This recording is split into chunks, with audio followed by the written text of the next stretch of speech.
Hello everyone, my name is Prism, and welcome back to my Bluthathon, the series where every single week, mostly, I am trying to go ahead and talk about the works of animation director Don Bluth. Don Bluth is one of those people who saw a problem with the animation industry and instead of complaining, went and did something. Don Bluth was a man who challenged the big company themselves, Disney, and tried to go and make what used to be his childhood. He tried to recreate the golden age of Disney and thus created 7 animated features. And all 7 of these films have been discussed or will be discussed in the following videos. And of course today, I'm going to talk about 1988's The Land Before Time, the feature film that was produced by George Lucas and Steven Spielberg, directed by Don Bluth, and released in direct competition with 1988's Oliver and Company. A film that would serve as a separation for Don Bluth and his relationship with Steven Spielberg from all the production changes to try and ensure the film would not frighten children. Though it is still notable for its darker tone, its cut footage, and of course, its story about dinosaurs and their journey. And today, I'm going to be giving a review of it. Today, what I want to do is I want to just talk about The Land Before Time. I want to go into its story briefly. Rather, I kind of have, but I kind of want to go into it a little bit more and just try and talk about The Land Before Time and what I like and what I dislike about this film. Also going in a little bit to its production with the numerous edits and trims to try and make it be a lighter feature for the children in the audience. So, let's get started with The Land Before Time. When it comes to The Land Before Time, in my honest opinion, I think it is one of the more disappointing Don Bluth movies. To me, I can understand why a lot of people are fond of it. It's a cute animated feature, it's about dinosaurs, and it's got the starker edge to it that Don Bluth is best known for. However, when I watched The Land Before Time, I truly forgot that it's kind of a flawed movie. The film runs in only 69 minutes, and it takes us about halfway to get to the actual adventure to the Great Valley. We start the film with really the birth of life, showing these dinosaurs coming into the world, and then we meet Littlefoot and Sarah, a Triceratops and a Longneck. Now, these two characters are not supposed to get along with each other because, well, they're 3 horns and long necks, and they're not supposed to play together. That's not the status quo. But of course, after they play together for a little bit, the ferocious Sharktooth comes and Littlefoot's mother has to save the children fighting for survival. And in the process, she is killed. And this is where we get the most daunting scene of the movie. This is what Don Bluth would have be known as his Bambi moment. The moment where you see Littlefoot's mother dying. You see her after this fateful battle, and Littlefoot saying goodbye to her. And of course, after this, he meets Rooster, who gives him some reassuring words, and they go on their journey to the Great Valley, which in the end, all of them find, and it's happily ever after. Now that sounds like a pretty cute dinosaur story.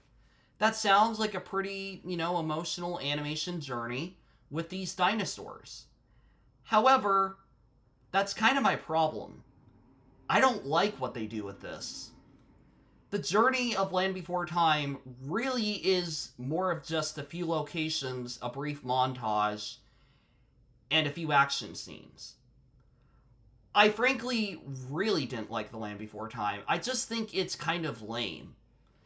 And I know that's going to hurt for a lot of people who are fans of this film, and I truthfully mean nothing against you if you like The Land Before Time. There are things that I like about it, especially it going for a darker tone and ideas. But as a movie, I really don't get along with it from a character or enjoyability perspective. I don't see Don Bluth saying anything. I don't see the story doing anything that's really ambitious. And anything that might have been in there has been trimmed down so much that it almost doesn't exist. I'll give you an example. In the novelization of The Land Before Time, there's this idea of the animals coming to this reservoir to get water, or what they would call green food, and, you know, they're trying to get some, and they're not allowed to, because they're different from the other dinosaurs. And there's this real idea of there being this segregation where they just can't get access to water just because they look different, or because they are different. It's really trying to say something about segregation and racism, but that, of course, isn't in the final film. We get little moments like Littlefoot being told that long necks and three horns aren't supposed to get along, but that's really it. We never see a consequence of this. And that's kind of the point, that there isn't a consequence, that they can get along, that they can go on a journey, that they can be friends. But you never get the sense of really diving into that more than dialogue. Really, it comes down to just old parents and their opinions, or just kind of, well, we don't get along with those people, they're crazy. Nothing to do with racism or segregation, it's just it's the most bare bones way to do it. I also think with the whole Littlefoot's mother's death, that moment does hit. That definitely has an emotional punch, I'm sure, for children. But the entire fight scene is almost just lame. A lot of it's done in shadow, a lot of the more brutal moments have been trimmed out, and you just really get this feeling that this film was completely tampered with in the edit. Even the journey, which had a moment of Littlefoot going back for his friends because they went the wrong way, has been completely changed, and so that he never has to make a decision about showing his friends the way to the Great Valley. They just separate, and then he goes and gets them, and then they go on their journey, and that's kind of it. That's the whole film. We waste 69 minutes, half of which is just getting to the beginning of the journey, which is barely anything. That's really my biggest issue with The Land Before Time. I don't feel anything. I don't get anything. I don't care about anything. And the journey that this film is built upon, The Land Before Time, we're going to the Great Valley, I just don't like it. It's really boring. It has one of my cliches with time travel movies. I really hate it when a time travel movie does something really stupid. When it just is like, hey, we're going to go to a medieval place, we're not going to do anything with it, we're just going to say this is a different location. Yay, we time traveled. The Land Before Time, of course, isn't a time travel movie, but you get the point. None of these locations really mean anything to the film. And any of the locations that do, like the tree sequence with the green food, has been completely altered, and so it means nothing. And if you can gather from this, my opinion's pretty low. I'm honestly going to give The Land Before Time, I think, a 6.5 out of 10. Because it is a film where I definitely see promise, and I definitely think Don Bluth was doing something different. It is darker, it did show a main parent's death on screen, it definitely was trying to be a different animated film, especially with its opening, but also just it is a well-done animated movie, but that's just kind of it. It just kind of exists, and, you know, to disagree with the critics, I actually prefer 1988's Oliver and Company over this film. Now, that's not to say it's better, but that's just my opinion of it. Of course, we'll talk about Oliver and Company when we get there for the Disney animation series, but in short, I didn't like The Land Before Time. I didn't. I found it boring. I found it just kind of whatever. I found it rather quite a bit of a disappointment.